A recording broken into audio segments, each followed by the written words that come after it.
If you're a New York Knicks fan right now, I wouldn't say you'd be excited, but now you could say that there are free agents that want to come to New York and try to win here. And on Thursday, Dallas was informed by the agent of Jalen Brunson that he is no longer going to be a Dallas Maverick, that he is moving his talents to New York to go and play with the Knicks for less money. Dallas offered him a $106 million contract for the next 4 years, no fifth-year option.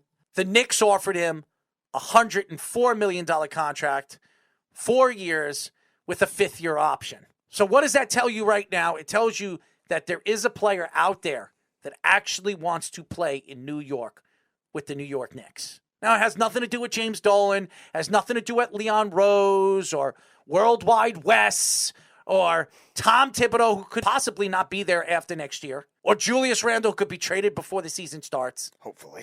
It's not because of R.J. Barrett, Obi Toppin, or any of those guys. It could be because of his father, who got an assistant coach job. Maybe. It's because Jalen Brunson is from this area. Jalen Brunson grew up in Madison Square Garden rooting for the New York Knicks. He went to Villanova, where he had a chance to play for a national championship. This is a born winner. Now, that doesn't mean that a 5'11" point guard is going to succeed in Madison Square Garden, because we've seen a lot of great players come here in New York and not succeed in Madison Square Garden. But something tells me about this particular kid who's 25 years old. He's still very young. Hasn't even hit his mark in his prime of his career. That could turn out to be a sensational player with this Knicks team. The question is, adding Jalen Brunson to a team of R.J. Barrett, right now Julius Randle, Obi Toppin, Mitchell Robinson, who just got an extension, 4 years, $60 million, Grimes, Quigley. So with the talent the New York Knicks have, the Knicks have a good future. They don't have nothing to look forward to when it comes to draft picks. They have it. And adding Jalen Brunson, it gives you a point guard that you have been lacking for the last, I would say, 20 years. The last good point guard I remember the Knicks having was Chris Childs or even Charlie Ward. And those guys weren't elite point guards in the league. They were good. They weren't elite. Walt Clyde Frazier was probably the last elite point guard they had in the 70s. So now, is Jalen Brunson an elite player? He's not. Can he be? He's got the talent. He showed you what he could do in the playoffs with the Dallas Mavericks. The Knicks don't have Luka Doncic, a guy that you have to double, triple team, even quadruple team sometimes because he's that good. R.J. Barrett is an up-and-coming star. He could turn out to be, I don't know if he's Luka Doncic, but he could be a step under Luka Doncic. He could be a guy that can average 27, 28 points a game and give you about 7 rebounds and 4 assists a game and could be an elite player in this league. So bringing in Jalen Brunson to help out a future elite player in the league could be very helpful moving forward for the New York Knicks. Absolutely. You look at a Knicks team that also, when they've tried to bring in point guards, have brought in mostly veteran guys, and it hasn't worked there, or the team around them wasn't good to make it work. And for a while, they just had trouble just getting overall free agents, too, to that level. Jalen Brunson has upside. He's young and durable, and so far has been good in the playoffs for a Dallas Mavericks team that, outside of Luka Doncic, was never thought of to be overly talented. They were in a very similar situation we were talking about with the Knicks in the past. They were stuck with a lot of bad contracts and overpaid for a lot of big players. And not that Mark Cuban was ever as bad as James Dolan was as an owner, but he was dishing out very similar contracts where they had to go get themselves out of a pit. And now they finally have that. And Jalen Brunson was essentially that second piece in order to do that. A second round pick that really has transformed his game. Battle-tested, does well in the playoffs, and does well at making his teammates better. Yes, he's not an elite point guard yet, but who says he can't get there? He's a guy that can do a lot of different things. He doesn't really have a significant flaw in his game. Yes, he's not a potent points per game guy, 16.3, but assists 4.8. Not great defensively, but certainly not a liability like somebody like Kyrie Irving or somebody like that. And great free throw shooter.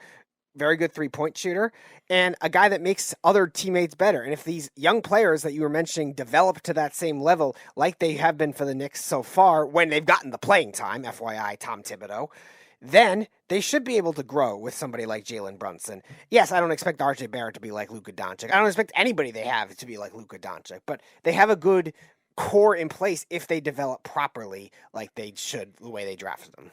I think when you look at the big picture, the New York Knicks are moving in the right direction. They're free agents that want to go and play there now. Yeah. So now with Jalen Brunson there, a 25-year-old, an up-and-coming young player that looks like could turn out to be a star, you've got two young players like RJ, who's only 22 years old, and a guy like Jalen Brunson, who's 25, still fairly young.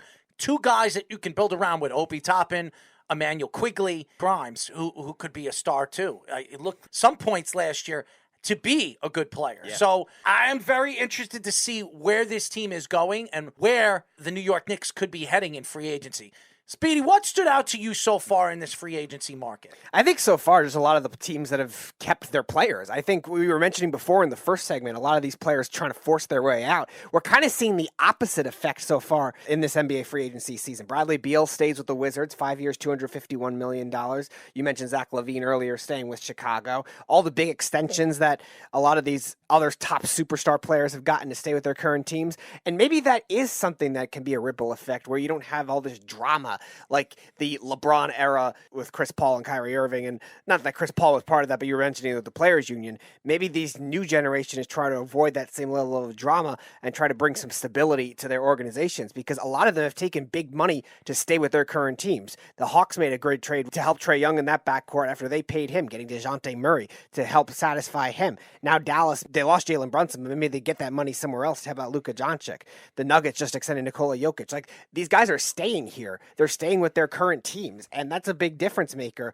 There's not a lot of guys that have moved teams so far, which is very surprising for an NBA that usually has guys moving around big time every offseason. Now, the trades could still happen with Kyrie and Kevin Durant. There are some other guys on the trade block right now, guys like Miles Turner and John Collins, guys like that. Kevin Huerter just got traded. There are some other pieces, but those are more secondary type guys.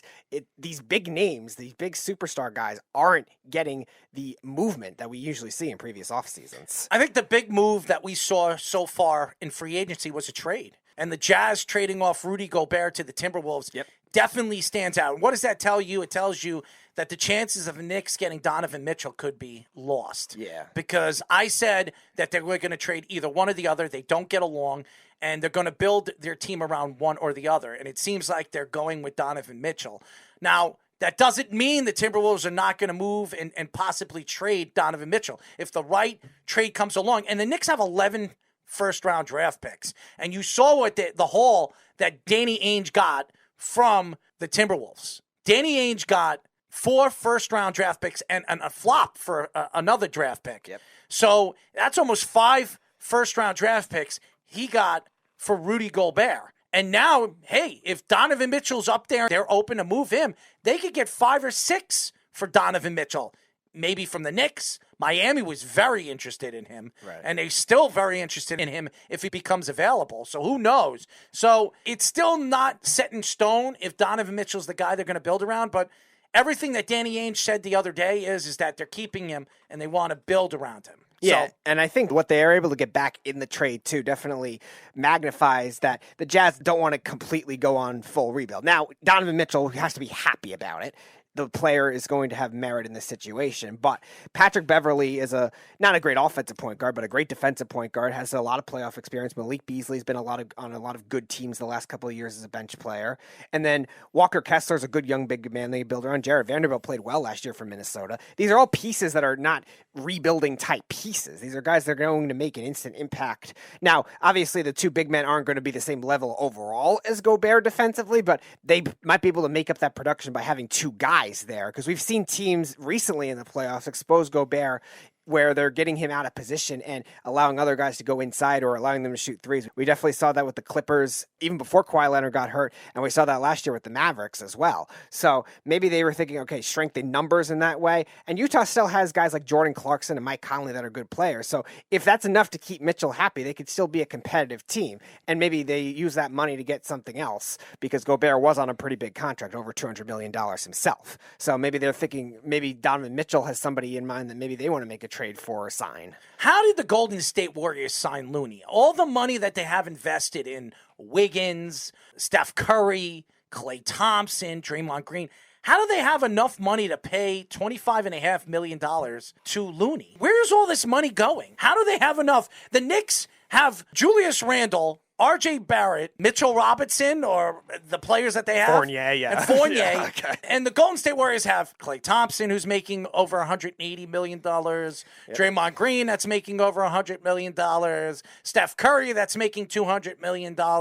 Wiggins, that's making over close to $100 million. Where's all this money coming from? How do they have the money to pay this guy Looney 3-year, $25.5 million? Must be some kind of salary cap inflation percentage that they were able to figure out. It doesn't make sense. It was kind of weird. I'm surprised they were able to keep him too. Maybe he took a lot less than his market value. I'm not. $25 million? I mean, give me a break. That means they're paying him. It's a little over $8 million a year. But again, I think Looney, being he just came off a championship competitive team, a lot of time that can cause teams to overpay for guys, whether it's for the good or not for their team. I'm not even talking about overpaying. How do they have enough money on their cap to pay him $25 million? Salary cap keeps going up every year. It's the NBA. The TV ratings are still strong for the NBA. It just doesn't make sense. They keep finding the ways to maneuver these guys to make it work. They lost Gary Payton. They lost Damian Lee. So it's not like they were able to keep everybody. Gary Payton's an add-on player who had a good playoff, but I don't know how good Gary Payton Jr. is. Those guys, he's a journeyman. Those guys are just, well, he's not a journeyman. I think they drafted him. Didn't they draft him? No, they didn't draft him. He was with the Lakers. He was with the Pistons. Really? Gary? Yeah, he's been bumped around many different teams. And I think he was bumped around like 5 different G League teams. I never thought him to be any good. He's not his father. No, he's definitely not his father, no.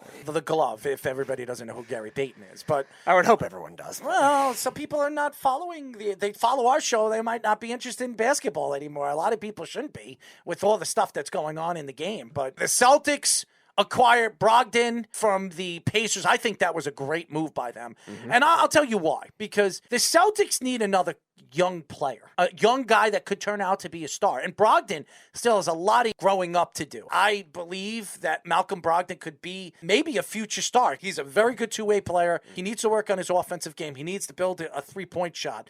But his inside game, I think, is close to elite. I think he's a great player. So adding Brogdon to Jalen Brown and obviously Jason Tatum, this team is still a good team. I don't know if they're going to be back in the finals next year because I think a lot of these Eastern Conference teams are going to be a lot better. Sure. I'm very surprised the Hornets have so much salary room. They have a young stud in LaMelo Ball. I'm interested to see where some of these teams are going. Now, do I think Zach LaVine got overpaid by the Chicago Bulls? Absolutely. $215 million for a guy that has been a star maybe 2 years and who was a slam dunk champion and then a three-point champion. The guy has tremendous talent, but I don't know if he's worth $215 million.